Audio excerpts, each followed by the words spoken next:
Queridos amigos, en esta cuarta conferencia de la serie El Apocalipsis para tontos, comenzaremos a estudiar la importante cuestión del género literario del Apocalipsis.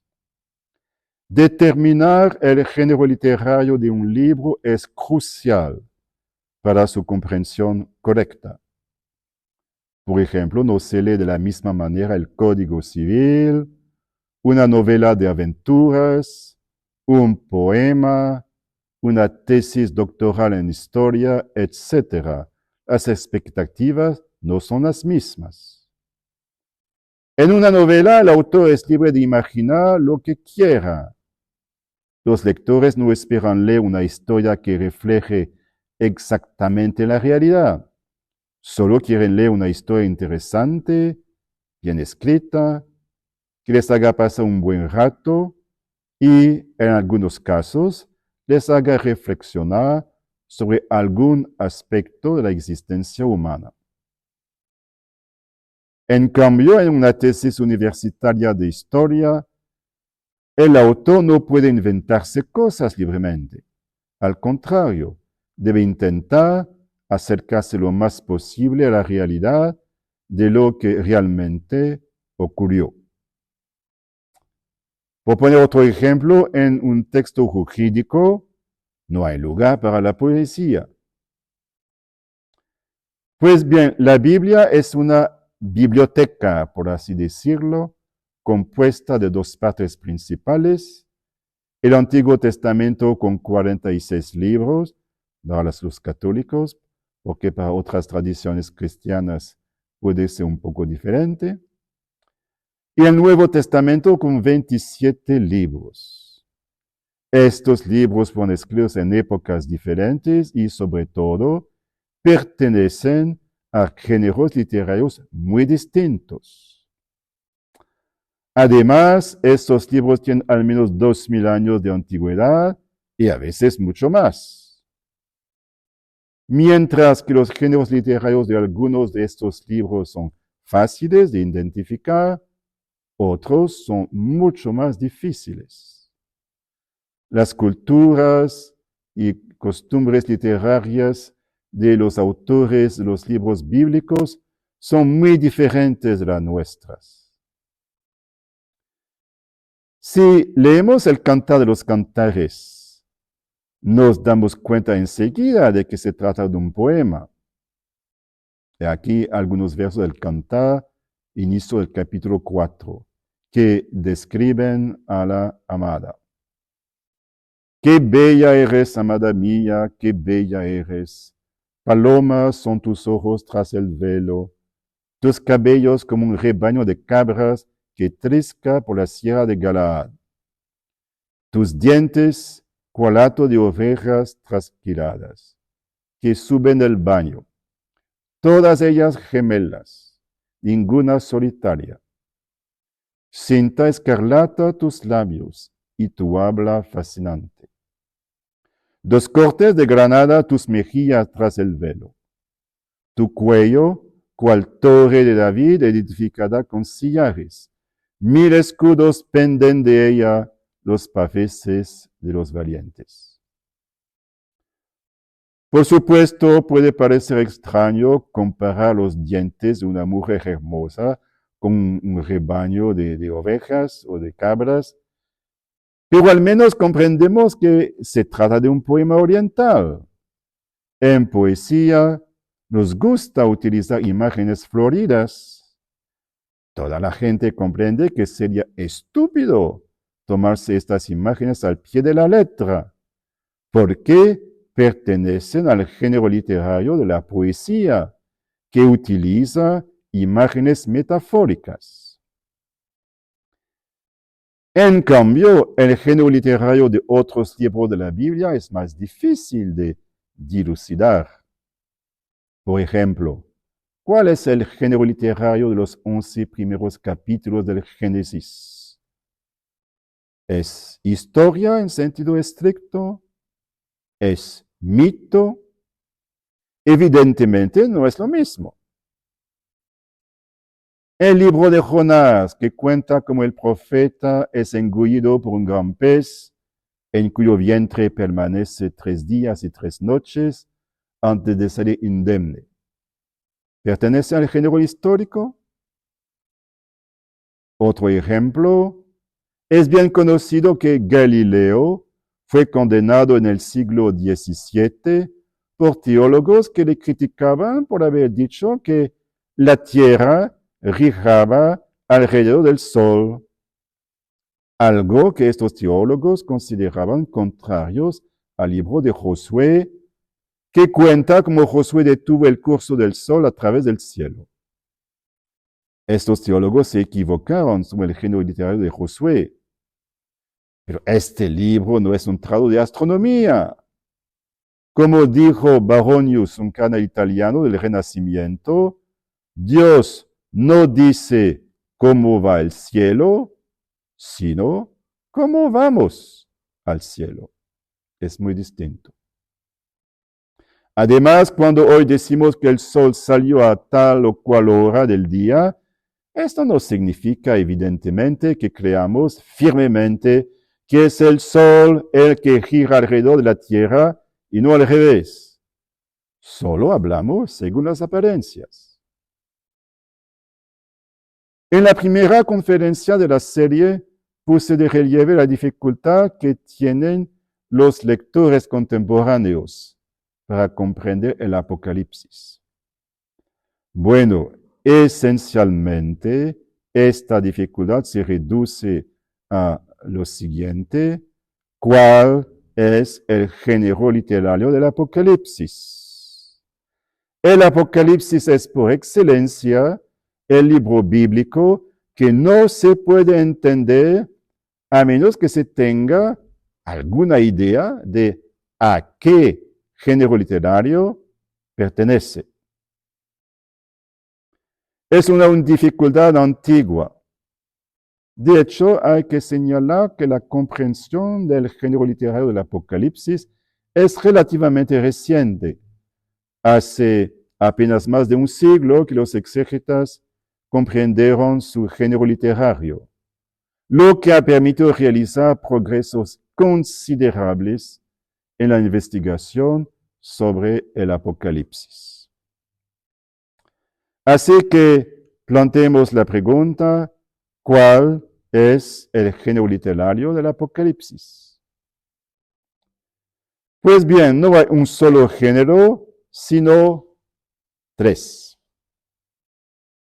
Podríamos decir que el Apocalipsis es una carta, que es una profecía y que es, bueno, un Apocalipsis. En otras palabras, el libro pertenece al género literario epistolar, es una carta, al género literario profético, es una profecía, y al género literario apocalíptico, es un apocalipsis.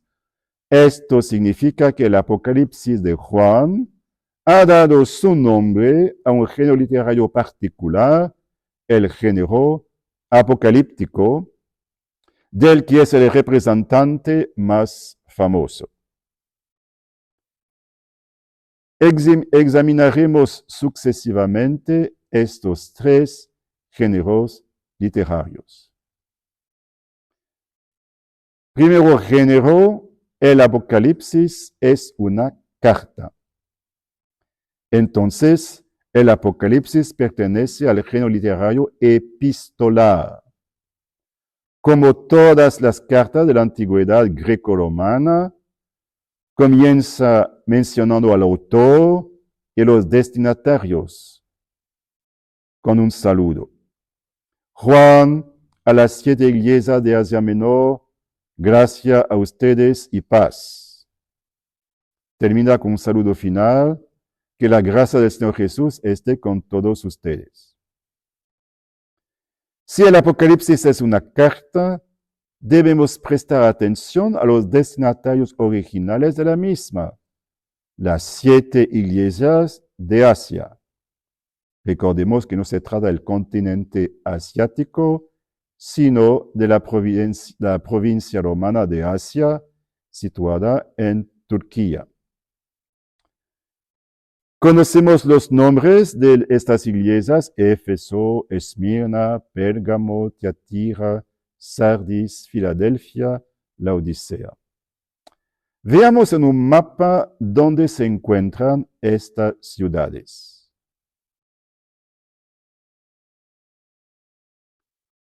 ¿Por qué se dirigió el Apocalipsis a estas 7 iglesias y no a otras? Había otras iglesias cristianas en la región. En Colosas, por ejemplo, destinataria de la epístola de San Pablo a los colosenses. Bueno, no sabemos con certeza. Es probable que Juan tuviera un vínculo especial con estas iglesias. Tal vez él mismo había predicado allí.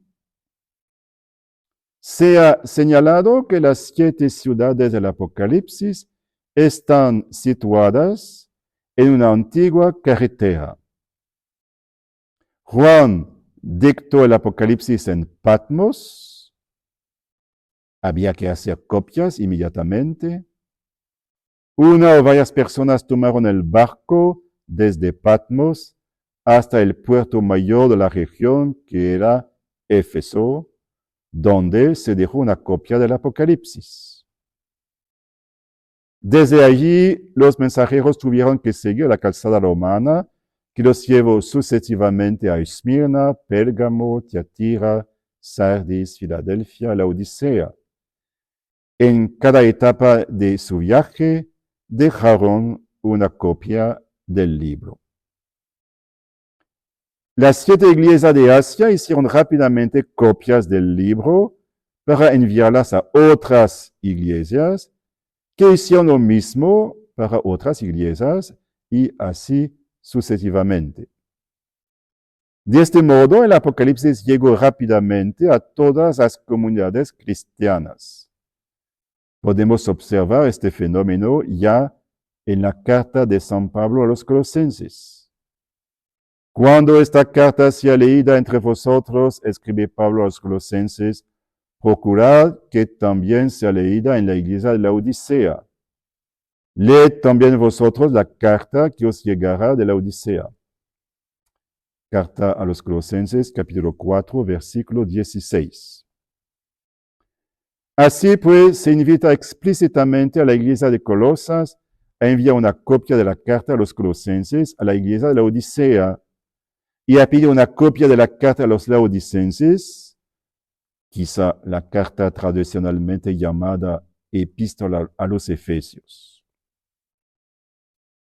Probablemente de forma similar, todas las comunidades cristianas pudieron conocer un libro en el que reconocían una palabra de Dios para su iglesia.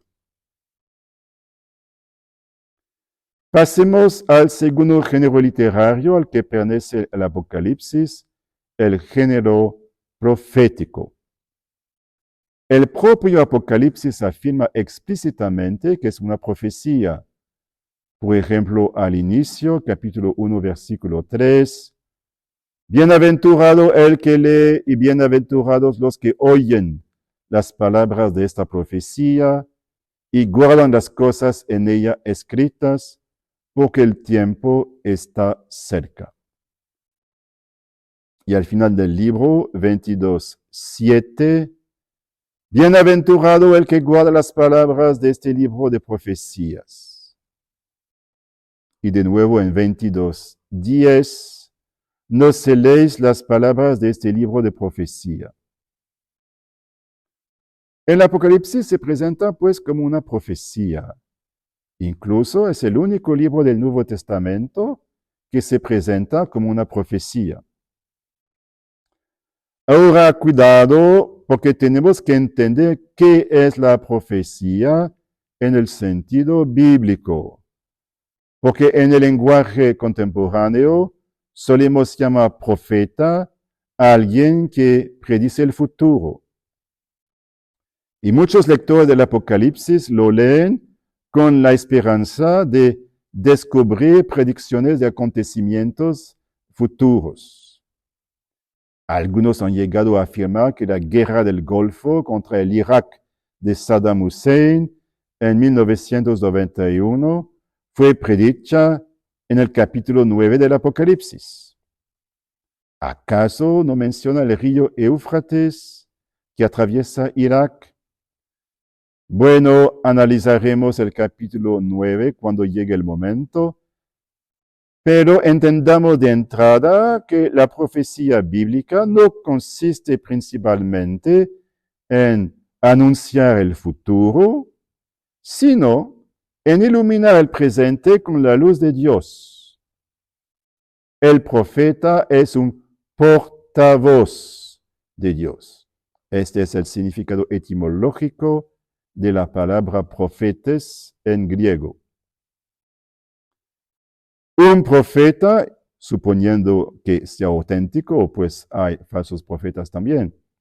Un profeta es un hombre o una mujer a quien Dios confía un mensaje para su pueblo. Este mensaje arroja luz sobre la situación actual del pueblo y le ayuda a comprender mejor lo que Dios espera de él. Por supuesto, el mensaje confiado al profeta puede contener predicciones sobre el futuro, pero por una parte no siempre es así, y por otra, cuando lo es, estas predicciones solo son realmente comprensibles una vez que el acontecimiento predicho ha tenido lugar. Y para los lectores cristianos del Apocalipsis, yo diría también lo siguiente: Dios no busca satisfacer la curiosidad de los hombres, sino les revela lo que es importante para su salvación. Juan era, pues, un profeta. El Señor le confió un mensaje destinado inicialmente a las 7 iglesias de Asia, aunque toda la iglesia acabaría beneficiándose de él. Este mensaje arroja luz sobre la situación histórica de las iglesias para ayudar a los cristianos a comportarse como Dios espera de ellos. Las cartas a las iglesias de los capítulos 2 y 3 del Apocalipsis son un ejemplo de ello. Si el Apocalipsis es una profecía, resulta más fácil comprender un fenómeno sorprendente que puede observarse en todo el libro. El Apocalipsis, que nunca cita formalmente el Antiguo Testamento, está sin embargo saturado de alusiones al Antiguo Testamento, en particular a los libros proféticos de Isaías, Jeremías, Ezequiel, Daniel, Zacarías, etc. En los 408 versículos del Apocalipsis hay más de 500 referencias al Antiguo Testamento. Es evidente entonces que Juan se considera continuador de los profetas del Antiguo Testamento. Juan retoma e interpreta las profecías del Antiguo Testamento a la luz de Cristo y quiere mostrar que Cristo es el cumplimiento de todas las profecías del Antiguo Testamento. También podemos ver que el Apocalipsis recurre en gran medida a imágenes del Antiguo Testamento. Hay aquí un cuadro que no pretende ser exhaustivo, de imágenes tomadas del Antiguo Testamento. El árbol de la vida, la serpiente, el arco iris, Génesis, las plagas de Egipto, el cordero, el maná, el mar de cristal, el desierto, libro del Éxodo. Los 4 seres vivientes, la nueva Jerusalén, Isaías. Los 4 seres vivientes, de nuevo, la prostituta, Gog y Magog, la medición del templo, la ingestión de un rollo, el trío de plagas, guerra, hambre, peste, la colocación de un sello protector, Ezequiel, el trono de Dios, el Hijo del Hombre, las canas, las bestias, libro de Daniel. Las langostas, la cosecha y la vendimia, el sol oscurecido y la luna convertida en sangre, Joel. Los cuatro jinetes, el candelabro del templo, libro de Zacarías. Así pues, las imágenes del Apocalipsis tienen su origen en el Antiguo Testamento. Es importante recordar este punto. Podríamos decir que el Apocalipsis es como una relectura cristiana de las profecías del Antiguo Testamento. Para quienes deseen profundizar esta cuestión de la relación entre el Apocalipsis y el Antiguo Testamento y que leen el francés, en la página de este video encontrarán un enlace para descargar un artículo que escribí sobre este tema en francés. En la próxima conferencia examinaremos el tercer género literario, el más misterioso para nosotros, el género apocalíptico.